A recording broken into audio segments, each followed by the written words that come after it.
Right. So on this map here, which is the broader map, you would see the South Equatorial Current, the Guinea Current, along with the Canary Current, right? Coming up from Spain, you see in blue the Canary Current that leads all the way to the Caribbean, so-called Caribbean islands, right? So they would have to pass in these spots in order to get to this side coming from Europe, as we saw in their records, they came from Europe, coming from Spain to the Caribbean. On the next map we have here, you can see it closer, you'd see the Canary Current. It connects all the way back to the Caribbean, and then lower down you'd see it goes to the Guinea Current, and the Guinea Current goes all the way across to Brazil, right? They come off the coast of Africa, the west coast of Africa, right? And all this time they coming from there, they make record of them coming from the Canary Islands, from Spain then to the Canary Islands, and then from the Canary Islands to the Caribbean. And all the time they were coming from, anytime they mentioned coming from the Guinea Current, they were not mentioning bringing slaves, they were mentioned bringing settlers, or all coming from Europe after the or within the time of the Inquisition, right? So these are your maps to show the currents that correspond with how they would travel and couldn't travel no other way in order to come to the Caribbean from Europe. Just to bring to the attention of another grave point, the reality and the fact of the matter is we're still within the Histoire la Trinidad, Histoire la Trinidad, so the government Espanol. We're still in the history of the Trinity, still in the same book. It's just it's here in its Spanish form. Right? I want to read the importance. So from the 1498 to the 1797, we see a whole heap of history that was involving the Spaniards only on this island. All right. I'll just read a quick short for you on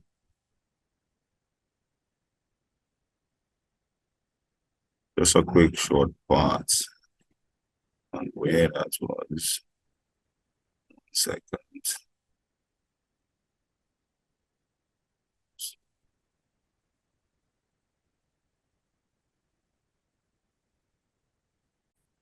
All right. Right. So we have for the greater part from 1498 to 1797, a lot of Swarthy Spanish history on this island. All right. So let me just read a short excerpt on one of the landmarks that they left. This is chapter 9, Royal Schedule, the Ex-Colonization and Code Noir, or Noir. That means morally ambiguous, right? Somewhere around there, a type of code that is morally ambiguous.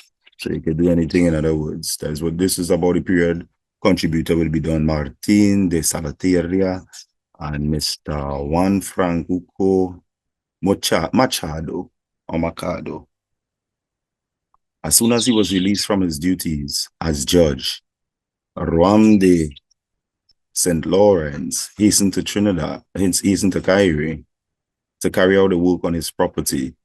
And then he was a judge who was paid double by the French for how good he was running the colony or the parish that he was in. So he was in St. Grenada or St. Christophe, one out of the two, right? But basically, when he was leaving, he had fell in love with this island so much that he had himself a place in Diego Martin, right? But he was so good a judge, they wanted him to stay on, so they paid him a couple $1,000 extra for him to stay on for 2 more years. And so as soon as he was released from his duties as judge, we continuing, Ram de St. Lawrence hastened to Kairi to carry out the work on his property and in concert with the governor to try to activate colonization by any means possible. So all in this time in here, the colonization wasn't up to par as well. And it's all 1779, 1780 going up the road here. He was accompanied this time by several of his compatriots, among whom were 3 of his intimate friends, Mr. Dominic Dirt, Mr. Etienne Noel, and Mr. Picot de la Perouse. One citation, you have a citation for that one name. It was the latter who first established the cemetery on the ground, first established the something on the ground that the cemetery of Port de España or Port of Spain, hence the popular name of La Perouse, that is the cemetery, still preserves. And to date, in 2024, we still have that evidence of Spanish history here, right? And remember, these Spanish colonists were Swarthy, Woollyhead, Conquistadores, Conversos, Moriscos, right? That history is still here today, as it was to be expected. Spain nothing has been ruled on the colonizers' memorial, but it had adopted administrative measures that testified of his preoccupation with the colonial interests of Chile. It had split the government into 2 by 2 governors, one of whom was entirely civil and commercial field, and the other purely military. The previous completely independent of the second, and having by virtue consequently to concern himself only with the advancement of colonization on the island.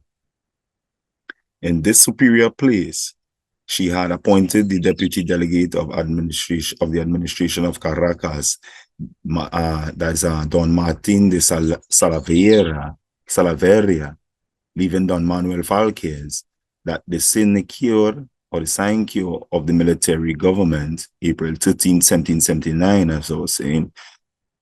But on the arrival of the dispatch on the 21st of August, the same year, the latter having died more than for a month, he was the commander of the troops.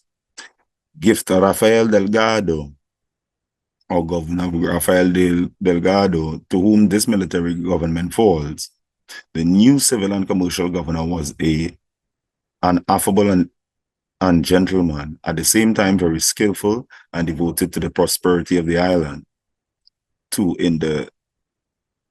That he had with Rome de St. Laurent, the latter had no difficulty in winning them over to his ideas. The difficulty was to get these ideas accepted by the government, and this difficulty in the eyes of was considerable. To overcome it, he judged the assistance of the intendant of Caracas indispensable, and he urged the colonizer to go to him to explain his plan to him and have him approve it. But the preliminary step, and to the merit, the guns of his wrongtionary, it was agreed that from St. Laurent would first surrender himself in the Lesser Antilles with the aim of recruiting inhabitants for Kairi, right? He was trying to recruit, right? You'd see if you hear anything about any African slaves here. In accordance with this decree, Philippe Rose, Rome de St. Laurent, was made something Cade of first election for the year 1780, and in this capacity authorized by decree of the governor, the something April 29th of the same year, to move to the French islands, provided with a copy of the royal schedule of privilege granted by His Majesty, translated into French and English, to reflect inviting the French inhabitants and Irish to settle in Kairi. Now, to date, we have these people, late 1700, close to the 1800s, right?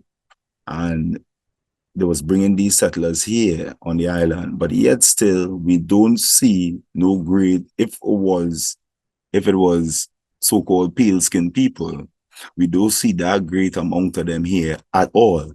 So this again proves that the people who was colonizing the place, just like how the first Freeman society in Alubera was made up of Zealanders, Huguenots, Colanders, and all these people were swarthy, woolly-head conquerors, right? So there were nothing mentioned here, African slaves to settle in the island, right?